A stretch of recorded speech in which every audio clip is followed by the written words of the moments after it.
look at film on both sides of the floor? Offensively, I thought there was a really good flow and rhythm. I thought that the guys, like, without overdoing it, did a really good job of helping each other. There was no just, sit, stare type of situations and over manipulating anything. I thought they did a really good job of incorporating everybody. Defensively, I thought we had moments. Obviously your first game against another team, there were some personnel things, that we didn't go over. Times you could do a better job protecting the paint and those things, but for the most part, I thought we did a really good job on that end too. What did you like about Karras in that starting group? Kind of again against another opponent and seeing how that kind of worked out. I think he's a threat. And you watch the way that teams play him, and people respect him because of his ability to score. He didn't get a lot of looks early, but that didn't stop him from making unselfish moves and unselfish plays. Like, he had some really good passes where guys missed shots. I think he finished with like 3 assists. He could have had like 5 or 6 guys would have made the shot. So I think from that standpoint, offensively, he did a really good job of fitting in. And we're learning where he can find his moments to attack. And then defensively, I thought he did a great job. I thought he was active. He was in the right spots. He put pressure on the offense. Got some deflections. I thought he did a really good job. What stood out to you just about the spacing, specifically in that unit, King and Donovan, how that was so much different than something we saw last year? Yeah, it's, the gravity that those guys have. People do not want to leave them. And when you can put them on either side of the floor, it's that much more room for the other one to operate. Or if you put them on the same side of the floor, the other guys have a ton of space to operate, and you're playing, advantage basketball, which we know in this league is hard to guard. So, I think it's that they're just so dangerous that people have to pay high attention to them, and it's not just the guy that's guarding them. You know what I mean? It's the next guy whose man may be going to set a screen is turning and watching, and now again that takes him out of his position as well.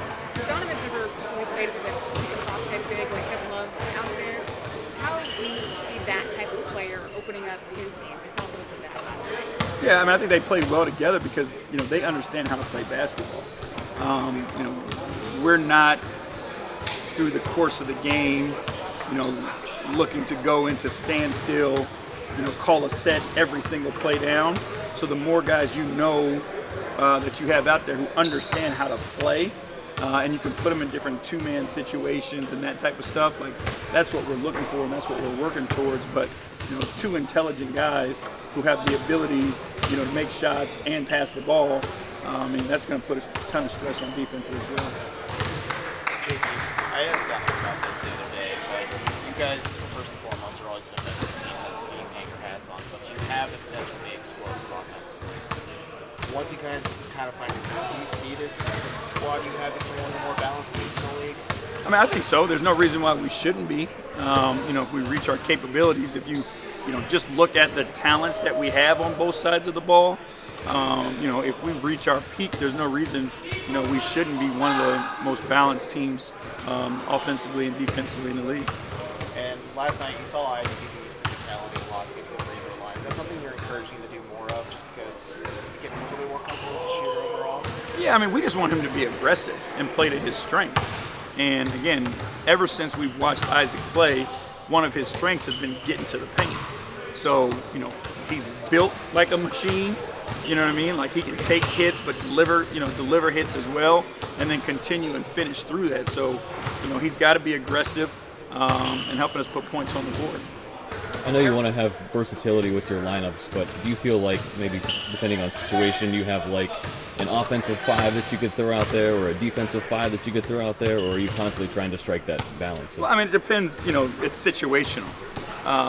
Through the flow of the game, the better balance you have. But we do have lineups that, at the end of the game, we have offensive or defensive lineups. But again, we feel like we've got a bunch of two-way players, so those lineups can be pretty balanced throughout the whole game. When Karras is playing alongside DG and Donovan, how does what you're asking of him stylistically differ from when he's not up there with both those guys? Well, I think it's, he's not going to be as much of an initiator when he's with those guys. And then when he's with one of them, I think, again, we've got to get there. But I think you use him as more of an initiator. And now he's the guy that's handling in the pick and rolls, and he's the one that's making the plays. I think when he's going to play with those other guys, the plays are going to be made for him. So him understanding, his spacing, when to cut and read off those other guys, or now playing off the catch and attacking closeouts, I think it's going to be a little bit different for him. Is it fair to say that first role that you were talking about is a little bit unnatural for somebody like him? It's different for him for sure, right? I think that, again, his basketball intelligence and his understanding of the game allows him to fit. But it is a different role for him than he's had. He's played with other really good players in the past, so it's not like it's something he hasn't done. But, like his strength or his go-to has been ball in hand, go score, So it is an adjustment for him.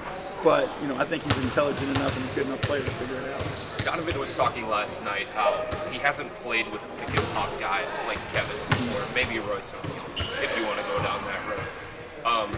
Obviously, Evan is going to be playing a lot with Donovan too, and with Darius. Is there a way to replicate the spacing that Kevin brings to the table with Evan? Yeah, I mean, it's initially the spots on the floor, and that's one of the things that we kind of work on, every day with our breakdowns and our drills is where you start him. There's also ways where you put the ball in his hands. Now the ball's in his hands, defenses are going to guard him no matter where he is when the ball's in his hands because of his ability to attack and make plays. So that creates that same gravity that Kevin kind of creates when he doesn't have the ball in his hands. Thank you, Coach. All right. Thank you, guys. Thanks, Jimmy.